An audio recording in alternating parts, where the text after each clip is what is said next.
करनी चाहना जिहड़ी कि ना सिर्फ अमृतसर लई ना सिर्फ पंजाब लई पर पूरे देश के लिए अहमियत रखती है। और मैनू बड़ी खुशी हुई कि सेंट्रल गवर्नमेंट वालों 5 दिन पहला मैं एक बयान पढ़िया कि इत्थे स्कैनर आ रहे हैं और उन्होंने स्कैनर के आने का मतलब यह है कि जिहड़े 34 देश ने साडे नाल कनैक्टेड और इत्थे अज 5 ही ने उन्हां दे नाल वपार दी एक भूमिका बन रही है, एक ट्रेड दे वास्ते एक बेस बनाया जा रहा। उहदी शुरुआत है ICP, ये वेलकम स्टैप है। मैं जदों दा अमृतसर आया मेरा सब तो वड्डा सुपना है और मैनू पता है कि बगैर मेहनत कोई शॉर्टकट नहीं है, लेकिन ये मेरा शॉर्टकट है क्योंकि ये साडे पूर्वजां साडे पुरखियां दा tried and tested silken route है। जिथों सानू बरकत आउंदी सी उस सिल्कन रूट के उत्ते ताले लाते इन्होंने। मैं ये नहीं कहता कि बंदा चौकस ना रहे, मैं ना किते ऐसी टैरिटरी दे विच इनक्रोच करना चाहना जिहड़ी देश की सिक्योरिटी दे नाल जुड़ी हुई है, लेकिन मैं ये भी कहना कि जो वर्ल्ड वॉर हुई 1942 च ते पूरा यूरोप उस अग दे विच जलदा सी, सुलगदा सी। France was erased to the ground. Germany ने करीब करीब सारा यूरोप, स्विट्जरलैंड ले लो, हंगरी ले लो, सारे देश मैं कहना जमीन ते लाते सी। मुसोलिनी एक्सेस पावर्स अड सीगियां ते 3 देश जापान, जर्मनी ते इटली अड सी ते तबाह हो गया सी सारा यूरोप। ते जदों वर्ल्ड वॉर मुकी ते उन्हें सोचा कि हुण ये रिवाइवल किदां होनी है। विद इन ईयर्स एक वीजे के उत्ते सारे बॉर्डर खोल दिते गए। 200 साल का विकास 10 सालों च होया। अगर कोई इंग्लैंड चो एंट्री लेंदा सी और इंग्लैंड एंड फ्रांस पूरे एन आपस दे विच भिड़दे सी, लेकिन जो बॉर्डर की गल आती है, ट्रेड की गल आती है, तजारत की गल आती है, man to man people to people contact की गल आती है। देखो 50,000 बंदा होके गया थे, 50,000 बंदा अज इत्थे होके गया। श्री अमृतसर साहब करीब करीब 1 लाख बंदा दरबार साहब आउंदा। जे उन्हां चों 50,000 इत्थे रोक दिओ, इत्थे ठहर जाण ते इकोनॉमी नूं किसी चीज़ की लोड़ ही है नहीं। These are the indirect benefits of economy किसी भी सूबे दे लई।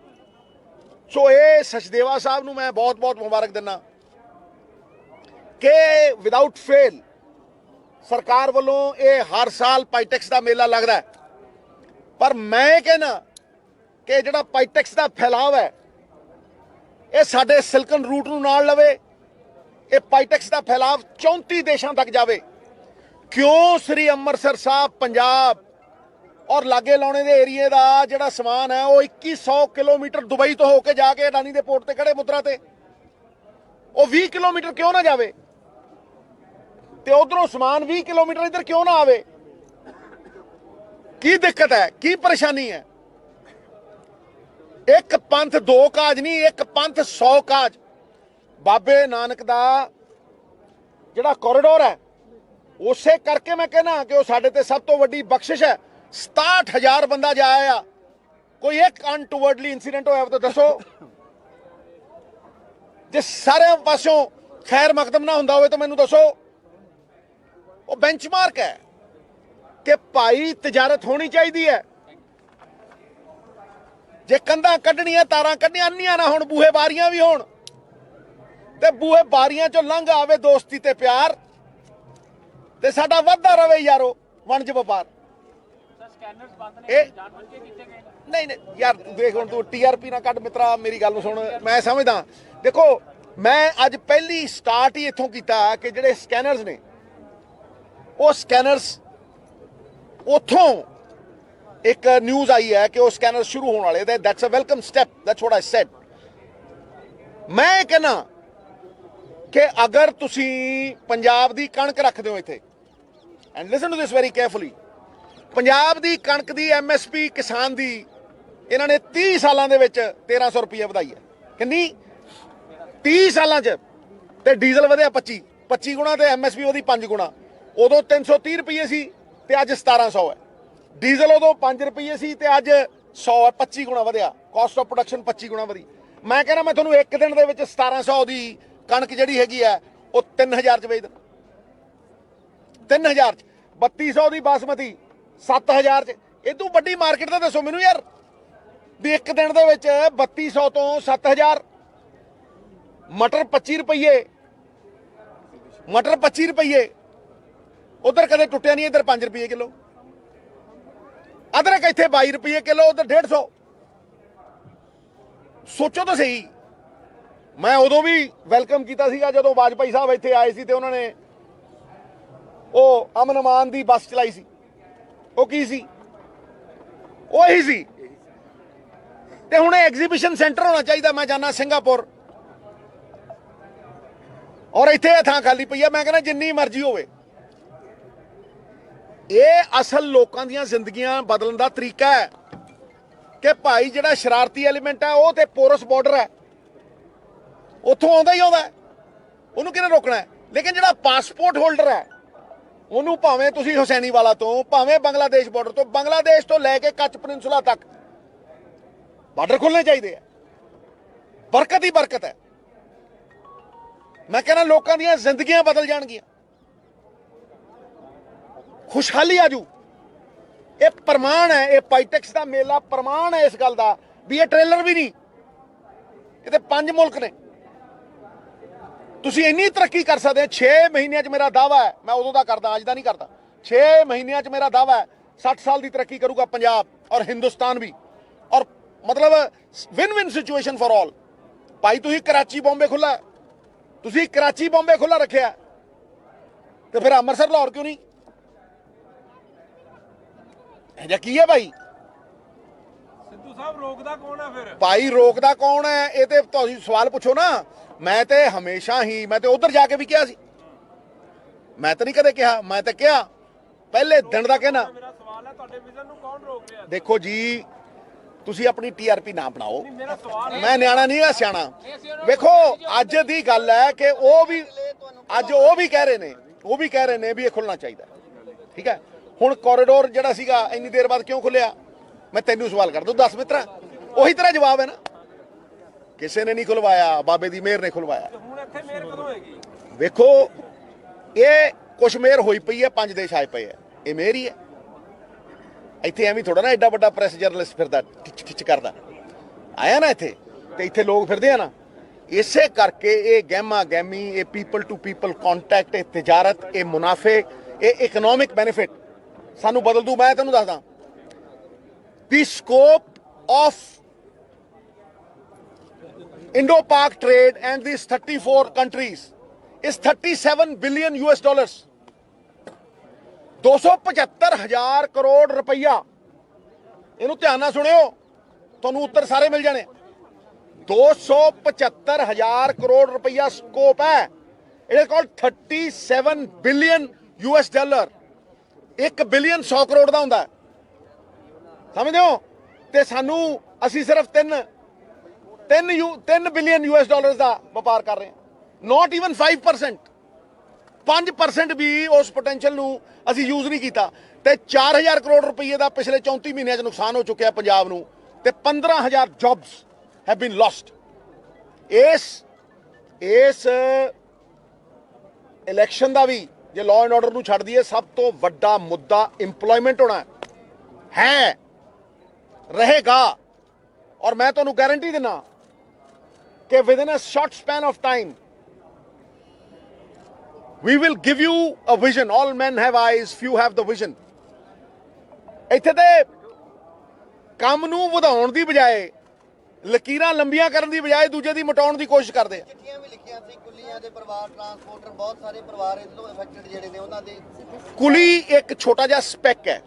ਕੁਲੀ ਜਿਹੜੇ ਨੇ ਨਾ, ਇੱਕ ਸਪੈਕ ਹੈ ਛੋਟਾ ਜਿਹਾ। 5000 ਬੰਦੇ ਦੀ ਰੋਜ਼ਗਾਰ ਹੈ, ਉਹਨਾਂ ਨੇ ਹੋਰ ਪਾਸੇ ਫਿਰ ਲੱਭਣਾ।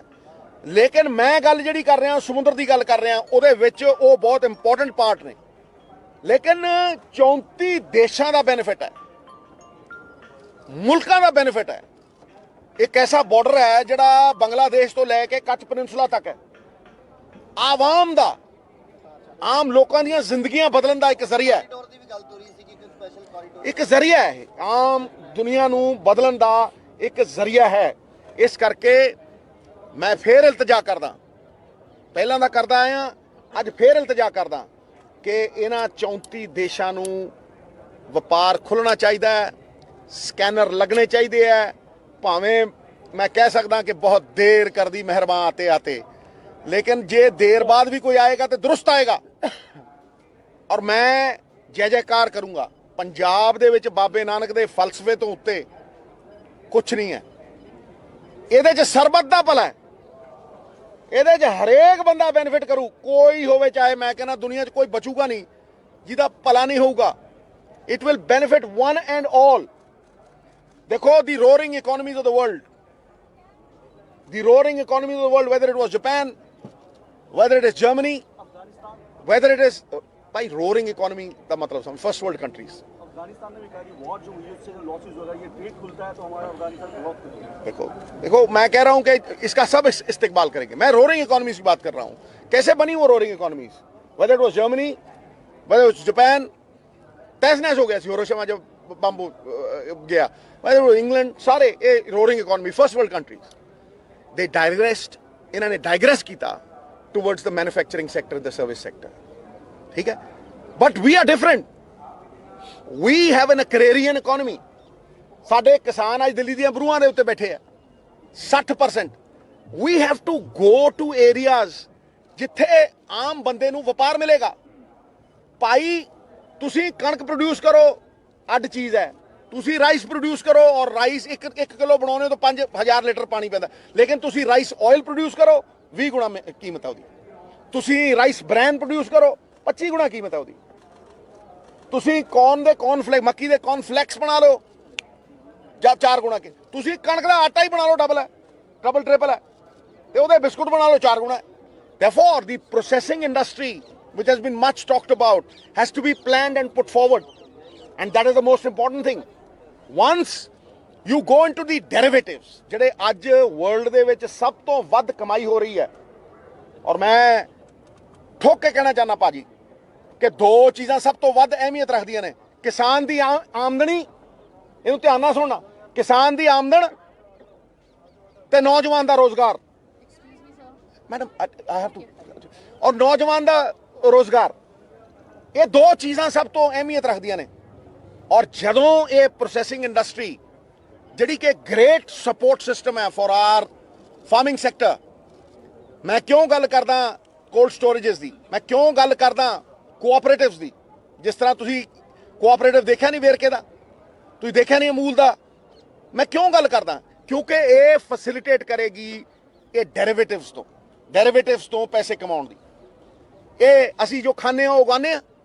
ਦੱਸੋ, ਮੈਂ ਤੁਹਾਨੂੰ ਐਲਾਨ ਕਰਕੇ ਦਿੰਦਾ ਅੱਜ, ਔਰ ਮੈਂ ਉਦੋਂ ਕਹਿ ਚੁੱਕਿਆ ਪਹਿਲਾਂ ਕਿ ਐਤਕੀ ਪੰਜਾਬ ਸਰਕਾਰ ਦੇ ਜਿਹੜਾ ਪੰਜਾਬ ਮਾਡਲ ਹੈ, ਔਰ ਇਹਨੂੰ ਧਿਆਨ ਨਾਲ ਸੁਣਨਾ, ਇਹ ਵੱਡੀ ਗੱਲ ਕਹਿ ਰਿਹਾ ਮੈਂ। ਐਤਕੀ ਪੰਜਾਬ ਸਰਕਾਰ ਦਾਲਾਂ ਦੇ ਉੱਤੇ, ਆਇਲ ਸੀਡਸ ਦੇ ਉੱਤੇ ਪ੍ਰੋਕਿਉਰਮੈਂਟ ਕਰੇਗੀ। ਐਮਐਸਪੀ, ਠਹਿਰ ਯਾਰ, ਐਮਐਸਪੀ ਦੇਗੀ। ਕਿਉਂ ਕਾਲਾ ਪਿਆ ਟੀਆਰਪੀ ਲਈ? ਐਮਐਸਪੀ ਦੇਗੀ, ਮਤਲਬ ਐਮਐਸਪੀ ਦੇਗੀ ਦਾਲਾਂ ਦੇ ਉੱਤੇ। ਕਿਉਂ? ਅਸੀਂ ਹਜ਼ਾਰਾਂ ਕਰੋੜ ਦੀਆਂ ਦਾਲਾਂ ਇੰਪੋਰਟ ਕਰਦੇ ਹਾਂ। ਕਿਉਂ ਨਹੀਂ ਕਰ ਸਕਦੇ ਭਾਈ? ਕਿਉਂ ਨਹੀਂ ਕਿਸਾਨ ਨੂੰ ਦੇ ਸਕਦੇ? ਜ਼ੋਨ ਕਿਉਂ ਨਹੀਂ ਬਣਾ ਸਕਦੇ? ਕਿਉਂ ਨਹੀਂ ਪਾਣੀ ਬਚਾ ਸਕਦੇ? ਕਿਉਂ ਅਸੀਂ ਕਰਜ਼ਾ ਲੈ ਕੇ ਟਿਊਬਵੈਲ ਲੈਂਦੇ ਹਾਂ, ਤੇ ਕਿਉਂ ਕਰਜ਼ਾ ਲੈ ਕੇ ਟਿਊਬਵੈਲ ਲਾਉਂਦੇ ਹਾਂ ਤੇ ਪਾਣੀ ਕੱਢਦੇ ਹਾਂ? ਤੇ ਕਿਉਂ ਅਸੀਂ ਪੰਜਾਬ ਨੂੰ ਬਰਬਾਦ ਕਰ ਰਹੇ ਹਾਂ? 25 ਸਾਲ ਬਾਅਦ ਪਾਣੀ ਹੈ ਨਹੀਂ, ਬੰਜਰ ਹੈ ਜ਼ਮੀਨ। ਇਹ ਬੜੇ ਸੰਜੀਦਗੀ ਵਾਲੇ ਮੁੱਦੇ ਨੇ ਭਾਈ। And van I am saying, ਤੇ ਆਈ ਐਮ ਗਾਰੰਟੀਇੰਗ ਇਟ, ਮੈਂ ਕਹਿ ਰਿਹਾ ਕਿ ਭਾਈ ਜੇ ਅਸੀਂ ਦਾਲਾਂ ਨੂੰ ਬਾਹਰੋਂ ਇੰਪੋਰਟ ਕਰ ਰਹੇ ਹਾਂ ਤੇ ਭਾਈ ਉਗਾ ਕੇ ਉਹ ਦੇ ਦਿਓ, ਪ੍ਰੋਕਿਉਰਮੈਂਟ ਕਰੇ, ਮਾਰਕਫੈਡ ਪ੍ਰੋਕਿਉਰਮੈਂਟ ਕਰੇ, ਔਰ ਇਹ ਪੂਰੀ ਤਰ੍ਹਾਂ ਸੰਭਵ ਹੈ। ਔਰ ਜਿਉਂ-ਜਿਉਂ ਕੋਲਡ ਸਟੋਰੇਜ ਬਣਨਗੇ ਤੇ ਸਬਜ਼ੀਆਂ ਲਈ ਵੀ ਸੰਭਵ ਹੈ। ਐਮਐਸਪੀ ਨਹੀਂ ਮਿਲਦੀ ਤਾਂ ਨਹੀਂ ਉਹ ਕਰਦੇ ਜੀ। ਦੇਖੋ ਜੀ, ਐਮਐਸਪੀ ਉਹ ਕਿਉਂ ਨਾ ਕਰਨ ਜੀ? ਮੈਨੂੰ ਦੱਸੋ, ਉਹਨਾਂ ਨੇ ਕੀ ਕੀਤਾ ਕਿਸੇ ਨੇ? ਇਹਨਾਂ ਕਿਹਾ ਸਵਾਮੀਨਾਥਨ ਕਰਾਂਗੇ ਜੀ, ਡਬਲ ਕਰਾਂਗੇ ਜੀ ਇਨਕਮ ਤੁਹਾਡੀ। 7000 ਹੋਣੀ ਚਾਹੀਦੀ ਸੀ ਐਮਐਸਪੀ, ਹੈਗੀ ਹੈ? ਮੈਨੂੰ ਦੱਸੋ ਨਾ, ਆ ਪ੍ਰਕਾਸ਼ ਸਿੰਘ ਬਾਦਲ ਨੇ ਇੱਥੇ ਲਿਆਂਦਾ ਕੰਟਰੈਕਟ ਫਾਰਮਿੰਗ ਐਕਟ 2013 ਦਾ ਕੰਟਰੈਕਟ ਫਾਰਮਿੰਗ ਐਕਟ ਨੋਟੀਫਾਈ ਹੋਇਆ, ਅਸੀਂ ਡੀ ਨੋਟੀਫਾਈ ਕੀਤਾ ਉਹਨੂੰ।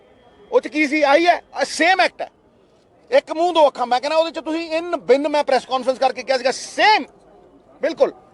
ਕਿਸਾਨ ਨੂੰ ਸਜ਼ਾ, ਕਿਸਾਨ ਨੂੰ ਜੇਲ੍ਹ, ਕਿਸਾਨ ਦੀ ਕੀਮਤ ਉਹ ਨਹੀਂ ਫਿਕਸ ਕਰ ਸਕਦਾ, ਸੀਡ ਉਹਨੂੰ, ਉਹਦਾ ਕੰਟਰੋਲ ਸਾਰਾ ਉਹਨਾਂ ਦੇ ਹੱਥਾਂ 'ਚ। ਭਾਈ ਦੁਨੀਆ ਦੇ ਵਿੱਚ ਕੋਈ ਇਹੋ ਜਿਹਾ ਬੰਦਾ ਹੈ ਜਿਹੜਾ ਆਪਣੀ ਚੀਜ਼ ਦੀ ਕੀਮਤ ਨਾ ਤੈਅ ਕਰੇ? ਮੈਨੂੰ ਦੱਸ ਦਿਓ ਕੋਈ। ਇੱਕ ਮਿੰਟ ਯਾਰ, ਕਿਸ ਤਰ੍ਹਾਂ ਗੜਬੜਾ ਜਾਏਗਾ? ਉਸੇ ਯਾਰ ਠਹਿਰ ਨਾ ਯਾਰ, ਉਸੇ ਦਾਲ ਨੂੰ ਤੁਸੀਂ ਬਾਹਰੋਂ ਇੰਪੋਰਟ ਕਰਦੇ ਹੋ, ਉਹਦੇ ਪੈਸੇ ਦਿੰਦੇ ਹੋ, ਤੇ ਭਾਈ ਉਹੀ ਪਾਸੇ ਰੱਖ ਲਓ ਤੇ ਕਹੋ ਆ ਜ਼ੋਨ ਹੈ ਉਗਾਓ ਤੇ ਦਿਓ। ਹੈ ਸਿਰਫ ਅਡਾਨੀ ਦੇ ਕਹਿਣ ਨਾਲ ਹੀ ਚੱਲਣਾ? ਅਡਾਨੀ ਨੂੰ ਦਿੰਦੇ ਆ ਮੈਕਸਿਮਮ ਸਪੋਰਟ ਪ੍ਰਾਈਸ, ਲਿਖੋ ਜੇ ਦਮ ਹੈ, ਮੈਕਸਿਮਮ ਸਪੋਰਟ ਪ੍ਰਾਈਸ। ਕਿੱਦਾਂ? ਜਿੰਨੀ FCI ਹੈ ਸਾਰੀ ਮਾਰੀ, ਟੋਟਲ ਮਾਰੀ। 60 ਸਾਲਾਂ ਦੇ ਵਿੱਚ 91,000 ਕਰੋੜ ਰੁਪਇਆ ਕਰਜ਼ਾ, ਤੇ ਆ ਪਿਛਲੇ 5 ਸਾਲਾਂ ਦੇ ਵਿੱਚ 4 ਲੱਖ ਕਰੋੜ ਕਰਜ਼ਾ। ਕਿਉਂ? ਕਿਉਂਕਿ ਜਦੋਂ ਇਹਨੂੰ ਮਾਰ ਦੇਣਗੇ, ਔਰ ਇਹੀ ਸਪਲਾਈ ਪੈਸੇ ਇਹਨਾਂ ਨੇ ਦੇਣੇ ਆ, ਉਹ ਇਹਨਾਂ ਤੇ ਡਿਪੈਂਡੈਂਟ ਨੇ। ਜਦੋਂ ਇਹਨੂੰ ਮਾਰ ਦੇਣਗੇ, ਇਹਦੇ ਗੋਦਾਮਾਂ ਦੇ ਵਿੱਚ ਅਡਾਨੀ ਨੇ 70% ਸਟੋਰੇਜ ਆਲਰੇਡੀ ਸ਼ੁਰੂ ਕਰ ਦਿੱਤੀ ਹੈ। ਔਰ ਉਹਨੂੰ ਕੀ ਮੈਕਸਿਮਮ ਸਪੋਰਟ ਪ੍ਰਾਈਸ ਦਿੰਦੇ ਆ ਵੀ ਜੀ ਅਡਾਨੀ ਸਾਹਿਬ, ਜੇ ਤੁਹਾਡੇ ਸਟੋਰ 'ਚ 25% ਤੁਸੀਂ ਅਨਾਜ ਰੱਖਿਆ ਨਾ, ਤੇ ਤੁਹਾਨੂੰ ਬਾਕੀ 75 ਦਾ ਵੀ ਦਿਆਂਗੇ। ਵਾਹ, ਦੇਖੋ ਸਹੀ ਤੁਸੀਂ ਇਹਨਾਂ ਦੀ ਬੇਕਦਰੀ ਦੇਖੋ ਕਿ ਸਾਨੂੰ ਇਹਨਾਂ ਨੇ ਫੂਡ ਸਿਕਿਉਰਿਟੀ ਦੇ ਲਈ ਵਰਤਿਆ, ਔਰ ਕਾਂਗਰਸ ਲਈ ਸੀ ਫੂਡ ਸਿਕਿਉਰਿਟੀ, MSP ਲਈ ਵਰਤਿਆ, ਗਰੀਬਾਂ ਨੂੰ PDS ਦਿੱਤਾ, ਸਸਤਾ ਅਨਾਜ। ਹੁਣ ਉਹ ਗਰੀਬ ਵੀ 67 ਕਰੋੜ ਤੋਂ 40 ਕਰੋੜ ਸ਼ਾਂਤਾ ਕੁਮਾਰ ਰਿਪੋਰਟ ਕੀਤੀ। ਉਹ ਸ਼ਾਇਦ ਤੁਹਾਡੇ ਕੋਲ ਕਿਹੜੀ ਗਿੱਦੜ ਸਿੰਘੀ ਹੈ ਵੀ ਤੁਸੀਂ ਕਿਹੜੇ ਅੰਕੜਿਆਂ ਦੇ ਨਾਲ 67 ਕਰੋੜ ਤੋਂ ਉਹਨੂੰ 40 ਕਰੋੜ ਕਰਦਾ? ਬਈ ਕੋਈ ਦੱਸੇ, ਮੈਨੂੰ ਸਮਝਾ ਦੇ। ਤੁਹਾਨੂੰ ਤਾਂ ਇਹ ਨਹੀਂ ਪਤਾ ਗਰੀਬ ਕੌਣ ਹੈ? ਪਿਛਲੇ 11 ਸਾਲ ਦਾ ਤੁਹਾਡੇ ਕੋਲ ਸਰਵੇ ਹੈ ਨਹੀਂ ਜਿਹੜਾ ਇਹ ਦੱਸਦੇ ਵੀ ਗਰੀਬ ਕੌਣ ਹੈ, ਤੇ ਤੁਸੀਂ ਕਿਵੇਂ ਗਰੀਬ ਘਟਾਤੇ ਭਾਈ 67 ਕਰੋੜ ਚੋਂ? ਹੁਣ ਜਦੋਂ ਗਰੀਬ ਘਟਾਈ ਜਾਂਦੇ ਆ, ਇਹਨੂੰ ਮਾਰੀ ਜਾਂਦੇ FCI ਨੂੰ, ਇਹ ਪ੍ਰੋਕਿਉਰਮੈਂਟ ਬੰਦ ਕਰਨਗੇ। ਸਟੋਰੇਜ ਦੇਤੀ ਅਡਾਨੀ ਦੇ ਹੱਥ, ਪ੍ਰੋਕਿਉਰਮੈਂਟ ਦੇਤੀ ਅਡਾਨੀ ਦੇ ਹੱਥ, ਜਿਹੜੀ ਵਿਕਣਾ ਹੈ ਸਮਾਨ, ਉਹ ਹੁਣ ਵਿਕਣਾ ਆਨਲਾਈਨ। ਧਿਆਨ ਨਾਲ ਸਮਝ ਲਿਓ ਇਸ ਗੱਲ, ਉਹ ਆਨਲਾਈਨ ਵਿਕਣਾ ਹੈ।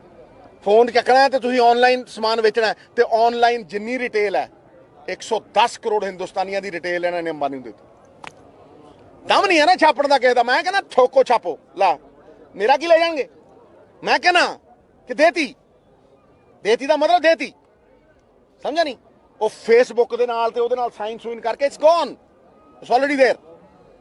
ਇੱਥੇ ਕਈ ਚੈਨਲ ਵੀ ਨੇ ਜਿਹੜੇ ਉਹਨਾਂ ਦੇ ਨੇ, ਉਹਨਾਂ ਨੂੰ ਮੈਂ ਚੰਗਾ ਨਹੀਂ ਲੱਗਦਾ, ਨਾ ਲੱਗੇ, ਮੇਰਾ ਕੀ ਖੋਲਣ।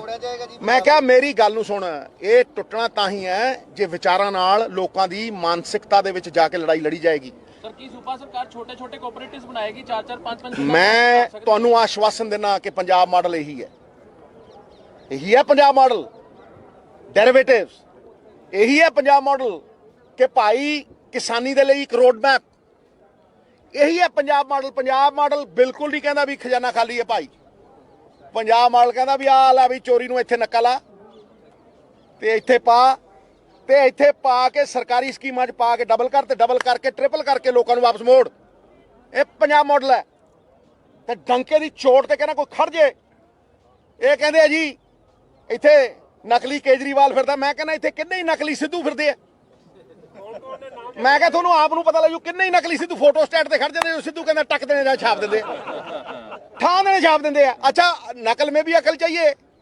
ਲੱਲਾ ਪੁੱਛ ਉਹਨੂੰ ਜਿਹੜਾ ਅੱਜ ਕਹਿੰਦਾ ਸੀਗਾ ਇਹ 20,000 ਕਰੋੜ ਸੈਂਡ ਤੋਂ ਕਿੱਥੋਂ ਲਿਆਂਗਾ, ਦੱਸ। ਸੱਜੇ ਖੱਬੇ ਨਹੀਂ, ਸ਼ਰਾਬ ਬਾਰੇ ਬੋਲਦੇ ਨਹੀਂ ਕਿਉਂਕਿ ਸ਼ਰਾਬ ਪ੍ਰਾਈਵੇਟਾਈਜ਼ ਕਰਤੀ, ਹਰ ਗਲੀ 'ਚ ਖੁੱਲਿਆ, ਹਰ ਹੈ। ਮੈਂ ਕਿਹਾ ਦੇਖੋ ਜਿਹੜੇ ਬੰਦੇ 'ਚ ਐ ਵੀ ਹੈ ਨਹੀਂ, ਜਿਹੜੇ ਬੰਦੇ 'ਚ ਚੋਰੀ, ਮੇਰੀ ਕਿਹੜੀ ਰੇਤ ਦੀ ਖੱਡ ਹੈ? ਤੂੰ ਦੱਸ ਮਿੱਤਰਾ, ਤੂੰ ਤੇ ਫਟ ਆਇਆ ਇਹਦੇ ਵਾਲੇ ਫੜ ਕੇ ਲੈਣਾ ਨਾ। ਮੇਰੇ ਮੁੰਡੇ ਦੇ, ਮੇਰੀ ਕੁੜੀ ਦੇ, ਮੇਰੀ ਘਰ ਵਾਲੀ ਦਾ ਕੋਈ ਇੱਕ ਬਿਜ਼ਨਸ ਹੋਵੇ ਤਾਂ ਦੱਸ। ਨਵਜੋਤ ਸਿੰਘ ਸਿੱਧੂ 40 ਕਰੋੜ ਕਮਾਉਂਦਾ ਸੀ, ਅੱਜ 40,000 ਕਮਾਉਂਦਾ, ਲੇਕਿਨ 40,000 4 ਲੱਖ ਕਰੋੜ ਨਾਲ ਉੱਤੇ ਹੈ ਕਿਉਂਕਿ ਨਵਜੋਤ ਸਿੰਘ ਸਿੱਧੂ ਦੇ ਵਿੱਚ ਇੱਕ ਤਾਂਘ ਹੈ ਕਿ ਪੰਜਾਬ ਸਵਾਰਨਾ ਹੈ, ਔਰ ਪੰਜਾਬ ਦੇ ਕਲਿਆਣ 'ਚ ਨਵਜੋਤ ਸਿੰਘ ਸਿੱਧੂ ਦਾ ਕਲਿਆਣ ਹੈ, ਔਰ ਕਲਿਆਣ ਐਂ ਹੀ ਹੋਣਾ। ਸਿੱਧੂ ਸਾਹਿਬ ਪੰਜਾਬ ਮਾਡਲ ਮੁਕੰਮਲ ਤੌਰ ਤੇ ਕਦੋਂ ਸਾਹਮਣੇ ਆਏਗਾ? ਦੇਖੋ ਗੁਪਤ ਵਿਚਾਰ ਪ੍ਰਗਟ ਨਹੀਂ ਕਰੀਦੇ ਹੁੰਦੇ, ਆਏਗਾ। ਜੇ ਹੈ ਤੇ ਆਏਗਾ। ਦੂਜੀ ਗੱਲ ਦੇਖੋ, ਮੈਂ ਵੀ ਤੇ ਬੇਸਬਰੀ ਨਾਲ ਦੇਖੋ, ਮੈਂ ਵੀ ਤੇ 14 ਸਾਲ ਦਾ ਬੇਸਬਰੀ ਨਾਲ ਇੰਤਜ਼ਾਰ ਕਰ ਰਿਹਾ ਕਿ ਪੰਜਾਬ ਹੁਣ ਉੱਠੇਗਾ। ਸਰਕਾਰਾਂ ਬਣਾ ਕੇ ਦਿੱਤੀਆਂ, ਐ ਪਿੱਠ ਦਿਖਾਈ, ਸਮਝਦੇ ਹੋ। ਤੇ ਬੇਵਕੂਫ ਬਣਾਉਣ ਨੂੰ ਜਦੋਂ ਆਏ ਤੇ ਸਿੱਧੂ ਕਹਿੰਦਾ ਪੁੱਛੋ ਦੱਸੋ ਇਹ ਕਿੱਥੇ ਲਿਆਉਣਗੇ ਪੈਸੇ, ਹੈ ਕਿਸੇ ਕੋ ਉੱਤਰ? ਮੈਨੂੰ ਦੱਸ ਦੇਵੇ ਉੱਤਰ। 26 ਲੱਖ ਨੌਕਰੀ, 93,000 ਕਰੋੜ, 1,000 ਰੁਪਈਆ ਕਿਉਂ ਬਈ? ਨਕਮੇ ਆ ਪੰਜਾਬੀਆਂ ਨਾਲੋਂ ਅਣਖ ਵਾਲਾ ਬੰਦਾ ਕੋਈ ਨਹੀਂ। ਸਾਡੀਆਂ ਧੀਆਂ ਭੈਣਾਂ ਨੂੰ ਤੁਸੀਂ 1000 ਰੁਪਏ ਦਿਓਗੇ, ਉੱਥੇ ਦਿੱਤਾ ਕਿਉਂ? ਇੱਥੇ ਇਲੈਕਸ਼ਨ ਦਾ ਸੀਜ਼ਨ ਹੈ ਤਾਂ ਭਾਈ ਦੱਸ ਨਾ ਕਿ 1000 ਰੁਪਈਆ ਕਿਸੇ ਨੇ ਲੈਣਾ? ਮੇਰੀ ਘਰ ਵਾਲੀ ਨੂੰ ਮੈਂ ਭਗਾ ਕੇ ਮਾਰੂ। ਖਰਾਚ ਖਾਨੇ ਆ। ਪੰਜਾਬੀ ਭੀਖ ਨਹੀਂ ਮੰਗਦਾ, ਨਾ ਭੀਖ ਚਾਹੀਦੀ ਹੈ। ਪੰਜਾਬੀਆਂ ਨੂੰ ਪੈਰਾਂ ਤੇ ਖੜੋ। ਬਿਜਲੀ, ਮੈਂ ਫੇਰ ਕਹਿ ਰਿਹਾ, ਬਿਜਲੀ ਤੁਸੀਂ 3 ਰੁਪਏ ਦਿਓ, ਪੰਜਾਬੀ ਖਰੀਦਣ ਨੂੰ ਤਿਆਰ ਹੈ। 24 ਘੰਟੇ ਦਿਓ, 6 ਰੁਪਏ ਦਿਓ। ਆਂਦੇ ਜੀ ਕਮਰਸ਼ੀਅਲ ਐ ਕਰ ਰਹੇ। 13 ਰੁਪਏ ਬਿਜਲੀ ਹੈ ਦਿੱਲੀ, ਜਾ ਦੇਖੋ, ਜਾਓ ਦਿੱਲੀ ਮਾਡਲ, 13 ਰੁਪਏ। ਉੱਥੇ ਨਾਲ ਟੈਕਸ ਦੇ ਉੱਪਰ 13 ਰੁਪਏ, ਇੱਥੇ 9 ਹੈ, ਮੈਂ ਕਹਿੰਦਾ 6 5। ਤੇ ਭਾਈ ਉਹ ਭਾਈ ਮੇਰੀ ਗੱਲ ਨੂੰ ਸੁਣੋ। ਕੁਛ ਤੋਂ ਲੋਕ ਕहेंगे लोगों का काम है कहना, ਤੁਸੀਂ ਕੀ ਕੀਤਾ? ਕੁਕੜੀ ਦੇ ਫੰਗਾ ਵਾਂਗ ਖਿਲ ਰਿਹਾ ਪਿਆ ਝਾੜੂ, ਕਰ ਇਕੱਠਾ ਹੈ। ਕੀ ਕਹਿਣਾ? ਉਹ ਕਹਿੰਦੇ ਜੀ ਕਚਰਾ ਨਹੀਂ ਲੈਣਾ ਕਾਂਗਰਸ। ਕੀ ਕਹਿਣਾ? ਕਹਿੰਦੇ 5:30 ਹੋ ਗਏ, ਬਸ ਕਰੀਏ ਹੁਣ। ਮੈਡਮ ਜੀ ਤੁਸੀਂ ਦੱਸੋ। ਕਈ ਵਿਧਾਇਕ ਆਉਣਾ ਚਾਹੁੰਦੇ ਨੇ ਜੀ, ਹਾਂਜੀ, ਕਈ ਵਿਧਾਇਕ ਆਉਣਾ ਚਾਹੁੰਦੇ ਨੇ ਕਿੱਥੇ ਜੀ? ਆਮ ਆਦਮੀ ਪਾਰਟੀ ਚ। ਅੱਛਾ, ਲੈਣਾ ਨਹੀਂ ਚਾਹੁੰਦਾ ਕੂੜਾ। ਇਹਨਾਂ ਗੱਲਾਂ ਕਰਕੇ ਹੀ ਪੰਜਾਬ ਡੁੱਬਿਆ। ਇਹਦਾ ਕੀ ਤਾਲੁਕ ਹੈ ਪੰਜਾਬ ਦੇ ਵਿਕਾਸ ਦੇ ਨਾਲ? ਭਟਕਾ ਦਿਓ, ਭਰਮਾ ਦਿਓ, ਝੂਠ ਨੂੰ ਸੱਚ ਬਣਾ ਦਿਓ, ਹੈ ਸ਼ੁਰਲੀਆਂ ਛੱਡ ਦਿਓ, ਸ਼ਗੂਫੇ ਲਾ ਦਿਓ। ਤੇ ਮੇਰੀ ਗੱਲ ਨੂੰ ਸੁਣੋ ਨਾ, ਮੈਂ ਜਿਹੜੀ ਗੱਲ ਕਰਦਾ ਇਹਦੇ ਤੇ ਤਾਂ ਕੋਈ ਗੱਲ ਕਰਦਾ ਨਹੀਂ ਭਾਈ। ਸਭ ਤੋਂ ਵੱਡੀ ਗੱਲ, ਪੰਜਾਬ ਕਿੱਦਾਂ ਉਭਰੂ? ਸਾਰਿਆਂ ਨੂੰ ਸਵਾਲ ਹੈ ਦਿਮਾਗ 'ਚ, ਉਭਰੂ ਕਿੱਦਾਂ ਭਾਈ? ਕਿੱਦਾਂ ਕੱਢੂ? ਕੌਣ ਕੱਢੂ? ਕਿੱਦਾਂ ਕੱਢੂ? ਕੌਣ ਕੱਢੂ? 7 ਲੱਖ ਕਰੋੜ ਨੀਤੀਆਂ ਨਾਲ ਕੱਢੂ। ਧਿਆਨ ਨਾਲ ਸਮਝੀ, ਸ਼ਗੂਫਿਆਂ ਨਾਲ, ਸਕੀਮਾਂ ਨਾਲ, ਜੁਗਾੜਾਂ ਨਾਲ ਨਹੀਂ ਨਿਕਲਣਾ। ਵੀ 2 ਮਹੀਨੇ ਦੇ ਜੁਗਾੜ ਦੇ ਦਿਓ। 2022 ਮਾਰਚ ਤੋਂ ਬਾਅਦ ਹੈ ਪੰਜਾਬ 5 ਸਾਲ। ਕੀ 5 ਸਾਲ ਇਹ ਸਹੂਲਤਾਂ ਦੇ ਦਿਆਂਗੇ? ਇਹ ਸਵਾਲ, ਇਹ ਬੇਟਾ ਸਵਾਲ ਕਰ। ਤੇ ਜੇ ਕੋਈ ਵਾਕਈ ਪੰਜਾਬ ਦੀ ਸੇਵਾ ਕਰਨਾ ਚਾਹੁੰਦਾ, ਇਹ ਸਵਾਲ ਹੈ ਕਿ ਮੈਂ ਉਹੀ ਪੁੱਛਣ ਲੱਗਿਆ, ਜਿਹੜੀ ਤੁਸੀਂ ਅੱਜ ਗੱਲ ਕਹੀ, ਅਸੀਂ ਕਹਿ ਸਕਦੇ ਕਿ ਤੁਹਾਡੇ ਪੰਜਾਬ ਮਾਡਲ ਦਾ ਉਹ ਇੱਕ ਟ੍ਰੇਲਰ ਹੈ, ਜਿਹੜੀ ਤੁਸੀਂ ਅੱਜ ਇੱਕ ਵਿਜ਼ਨ ਦਾ ਮੈਂ ਕਹਿੰਦਾ ਬਿਲਕੁਲ ਬਿਲਕੁਲ ਇਹ ਵੀ ਹੈ।